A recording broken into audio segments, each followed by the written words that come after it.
mon mémoire consistait sur les étirements activo-dynamiques. J'ai voulu démontrer à travers ce mémoire que les étirements activo-dynamiques étaient plus bénéfiques à la performance pour les sportifs que les étirements passifs, de manière générale.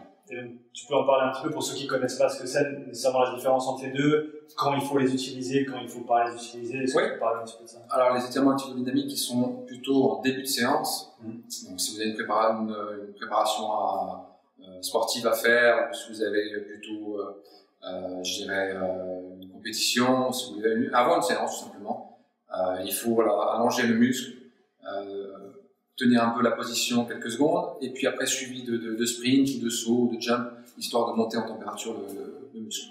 Rien à voir avec un étirement passif, où vous êtes là en contraction pendant 1 minute, 2 minutes, et vous attendez, et voilà. Donc c'est pas du tout le même effet sur le muscle. Est-ce que, je sais que les études ont démontré que les étirements passifs avant l'entraînement peuvent causer avoir un impact négatif sur tout ce qui est développement au niveau puissance, expression au niveau puissance, explosivité.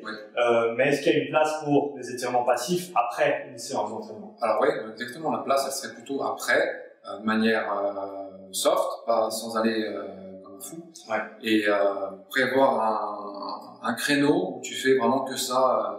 Tu dis voilà, pendant 1 heure dans la semaine, tu vas faire des étirements passifs sur tous les muscles que tu veux travailler dans la semaine. Et tu trouves qu'avoir une séance disons une séance d'étirement passif dans la semaine, je trouve ça plus bénéfique que d'avoir, disons, 10 ou 15 minutes après chaque séance d'entraînement. Ah, je dis pas qu'il faut pas le faire. Tu peux le faire 5-10 minutes, mais il faut pas aller comme un fou. Faut pas que ça grimace. Faut pas que ça grimace. Par contre, tu grimaces le jour où tu prévois ta séance de stretching. Là, par contre, tu peux rentrer. Je dirais plutôt à froid qu'à chaud. D'accord. Pour les étirements passifs. Tu chaufferais même pas avant ta longue séance? Non, gentiment, et puis aller progressivement. Faire le contracter, relâcher, tout simplement. Contracter, relâcher en termes de tenue, en termes de position, tu fais combien de temps par position ou par groupe? Tu peux faire deux fois par groupe musculaire et tu tiens 2-3 minutes et puis tu vas vraiment gentiment, bien respirer. Ça soit vraiment un plaisir avant tout et non pas un effort, tu dois te dire super, ça fait super mal. Non, tu essaies de trouver ta posture, tu essaies de trouver ton étirement qui te convient et d'essayer de le maintenir comme ça. Et puis les fois d'après, essayer de progresser. De toute manière, à un moment donné, la progression, elle est visible.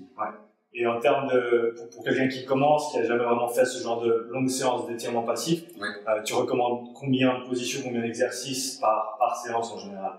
Par séance? Ça dépend, tu veux dire après l'avoir travaillé? Alors, non, pendant, disons que tu t'as dit on fait 1 heure d'étirement passif par semaine, donc on devrait viser à faire combien de stretch différents, ou viser combien tous les muscles qui ont été travaillés, sollicités dans la semaine, je dirais, de manière générale. Vraiment très global, exactement. Dire, je vais faire juste les jambes, alors que les bras ils ont été aussi sollicités. Il faut faire vraiment faut que le corps soit harmonieux, donc il faut faire toutes les parties du corps. Tu peux parler un petit peu du rôle de la respiration pendant les étirements? Est-ce que c'est un élément important pour toi? Super important, oui, bien sûr, de respirer profondément, et puis de manière ventrale et non pas de manière thoracique, du coup, le genre de fond. Plutôt respirer par le ventre et non pas respirer par la cage thoracique. Pour ceux qui ne connaissent pas, tu peux expliquer un petit peu la différence entre les deux et l'effet en fait que ça a sur le corps? Le mouvement en fait thoracique, on est un peu comprimé, on n'arrive pas à se relâcher complètement. Souvent, c'est des gens qui sont stressés de manière générale. Tu les vois quand ils respirent, ils ont les épaules qui se surélèvent. Du coup, donc c'est des gens très stressés, donc ils n'arrivent pas à se relâcher, donc tout ça c'est très tendu. Et donc il faut essayer de chercher ce relâchement au niveau abdominal et respirer plutôt par le nombril. Il faut que ce soit le nombril qui se lève, le ventre, non pas la cage thoracique. En fait, au final, cette partie-là ne doit pas du tout être mobile, elle doit être fixe, et on doit avoir juste bouger le ventre. Et ça, pour les gens qui ne savent pas faire, ça peut s'apprendre? Ça s'apprend, bien sûr, il y a des exercices à faire, il y a énormément de choses, il faut juste être dans un endroit, on va dire, calme, où il n'y a pas d'interférence, pas de bruit, etc. Et puis essayer de se concentrer sur